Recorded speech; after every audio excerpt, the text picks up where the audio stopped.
Indiana Fever HC clears position over mental adjustment after official Caitlin Clark ruling.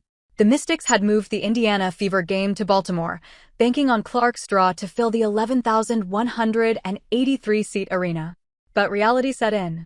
Despite the sellout, swaths of empty chairs dotted the stands, perhaps because of her season-ending injury announcement. The fanbase mirrored that divide. For some, Clark's absence was a deal-breaker. For others, simply being in the same building as her was worth the journey, since the number 22 jersey could still be seen in every corner.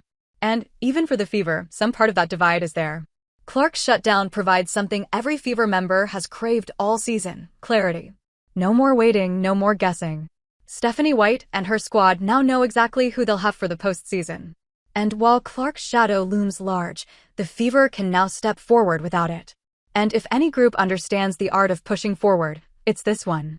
Clark isn't the only player they've lost for the year. Sophie Cunningham, Sydney Colson, Ari McDonald, and Chloe Bibby have all been sidelined by season-ending injuries. However, besides the clarity, there is not much that can be discerned. As Stephanie White told the media, "I don't know if there's something mentally that changes outside if there's clarity.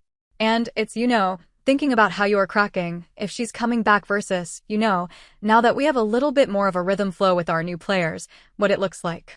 So I don't know if it's a mental advantage or disadvantage, as much as now there's just clarity." While Stephanie White never said it outright, Caitlin Clark's official absence inevitably shifts the team's outlook. On the surface, it gives younger and newer players firmer ground to stand on. Odyssey Sims now steps into the starting point guard role with clarity instead of waiting until the last minute. And for She Petty, the backup spot is hers to hold with purpose. That certainty matters in more ways than one. Petty has been open about her own struggles, admitting, "I used to battle anxiety badly, and meditation allows me to remember. I'm not perfect, but I'm trying.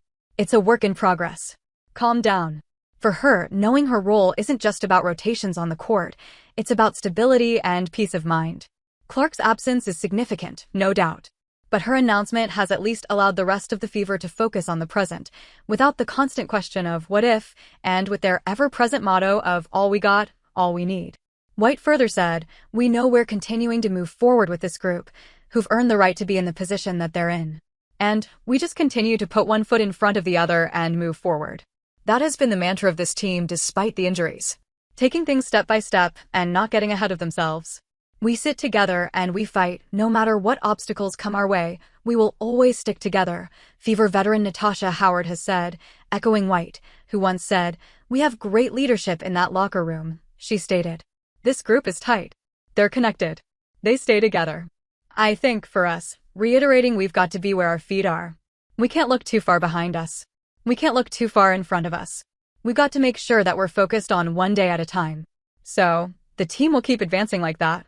On the other hand, Clark will continue her recovery without any pressure to return. That fandom and popularity Clark enjoys could have played against her in this recovery process. Caitlin Clark finally gets breathing room from fans and media. It's an understatement to say that Caitlin Clark is the biggest star the WNBA has. She has been described in several ways, but the single biggest needle mover in all of American sports since Michael Jordan, coined by former Nike basketball brand marketing director Jordan Rogers, is the most fitting. She is selling out stands, driving up the ratings like no player in the league. However, with this popularity also comes the pressure of expectations. The fans now tune in just to watch Clark and turn up to the stadiums only for her, and the announcement might have helped her get back on track with her recovery without any distractions. As Dr. Jeremy Allen put it to Fox 32, ruling herself out was about clarity for Clark's psyche, not her body.